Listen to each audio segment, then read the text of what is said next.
নদিয়া জেলা তেহট্ট থানার অন্তর্গত বেতাই উত্তর দিকপুরে হাইকোর্টের নির্দেশে পিডব্লিউডির জমিতে থাকা গীতারানী বিশ্বাসের অবৈধ বাড়ি ভাঙতে এসে স্থানীয় বাসিন্দাদের বিক্ষোভের মুখে পড়লেন প্রশাসনের কর্তারা। শেষ পর্যন্ত কি বাড়ি ভাঙতে পারবেন না বিক্ষোভের মুখে পড়ে ফিরে যাবেন প্রশাসনের কর্তারা? কি হচ্ছে, কি হতে চলেছে, চলুন দেখাবো।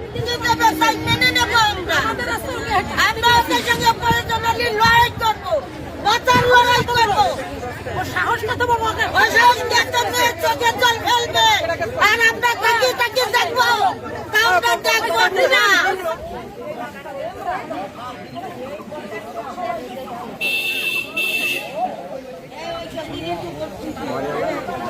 ভিডিও সাহেব পিডব্লিউ আমাদের ওই সিরাজ থেকে নেব পিডব্লিউ সরকারি ওইখানে পঞ্চায়েত থেকে এরকম সেই দিয়েছিল সেই পোস্টার, সে পোস্টারটাও চুরি করে ঘরে নিয়ে নিয়েছে, সেই লোহার পোস্টারটা। আজকে 1995 সালে এখানে এসছি, তারপরে না তখন বললো না এইখানে রাস্তা ছিল না, তাও এই বসতে বসতে বসতে বসতে আবার এখানে আমাদের চাকরিম্যান আরো জামাই বাড়ি পাইছে, ওর টাকার তো কোনো অভাব নাই। হ্যাঁ একটাই সম্পত্তি না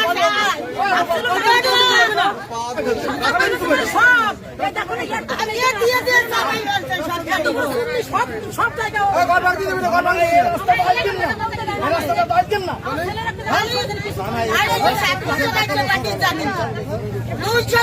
গাড়ি মাটিতে আছে, মাটিতে জায়গা 50টা বছরের ঘর বাড়ি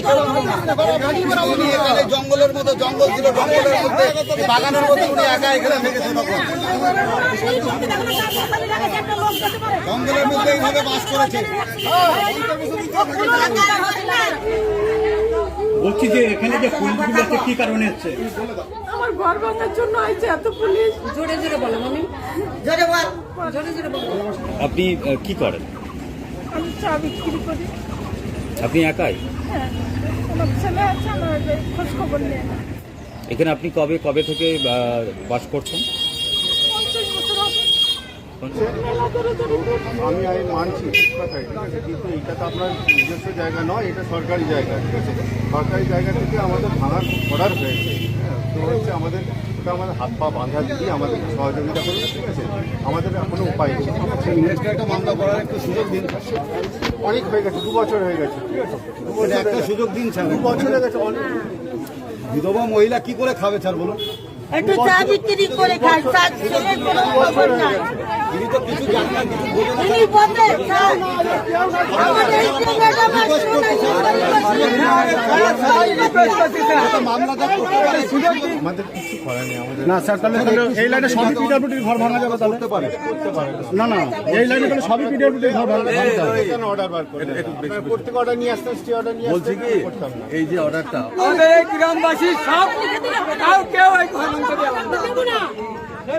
কে করে তাকে তো দেখতে চাই না, সেটা জায়গা করে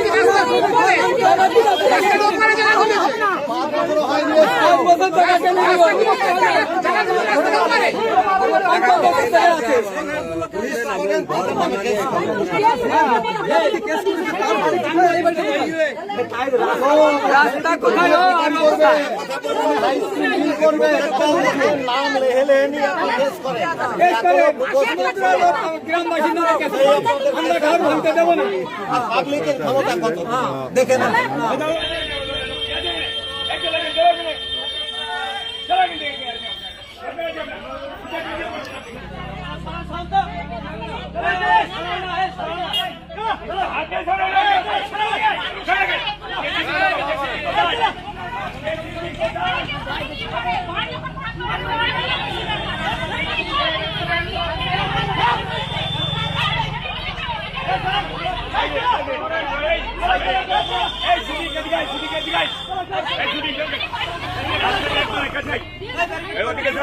এখানে একজন চলাই এই লেন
সেক্ষেত্রে আমি ওনাকে বলেছিলাম যে সামনে জায়গাটা আপনার যেটুকু দোকান আছে ওটুকু বাদ দিয়ে সামনে যে জায়গাটুকু আছে ওটুকু যদি আপনি ক্লিয়ার করে দেন সেক্ষেত্রে আমার সুবিধা হয় একটু, সামনের দিকটা ফাঁকা থাকলে পারে, এইটুকুই কথা ছিল। কিন্তু উনি কোনোভাবেই মানতে রাজি হননি।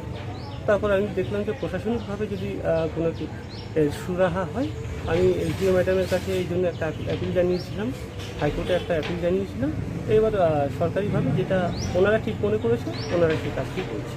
এটা পিডব্লিউডির জায়গা, পিডব্লিউডি জায়গার উপর একটা ইলিগাল এনক্রোচমেন্ট ছিল, যেটাতে গীতারানী বিশ্বাস একটি স্ট্রাকচার, সেমি পাকা স্ট্রাকচার করে করছিলেন। এটা কোর্টে একটি কেস হয় এবং সেই কোর্টের জাজমেন্ট এবং তার সাথে সাথে মাননীয় সাব ডিভিশনাল ম্যাজিস্ট্রেটের অর্ডার মোতাবেক এই এনক্রোচমেন্ট রিমুভালের অর্ডার হয় এবং আমাদের উপর বর্তায়। তাই আজকে 28 এপ্রিল আমরা সেই অর্ডারটা ক্যারি আউট করছি। দেখা যাচ্ছে গীতারানী বিশ্বাসের একদম অসহায়, তার কিছুই নেই, তাকে নিয়ে কোনো চিন্তা ভাবনা? হ্যাঁ, তাকে নিয়ে হচ্ছে যে গ্রাম পঞ্চায়েত এবং পঞ্চায়েত সমিতি যদি কোনো চিন্তা ভাবনা করে এবং আমাদের কাছে প্রস্তাব আসে, সেটা যদি কোনো সরকারি সুযোগে ঠিক করে আমরা অবশ্যই সেটা পালন করতে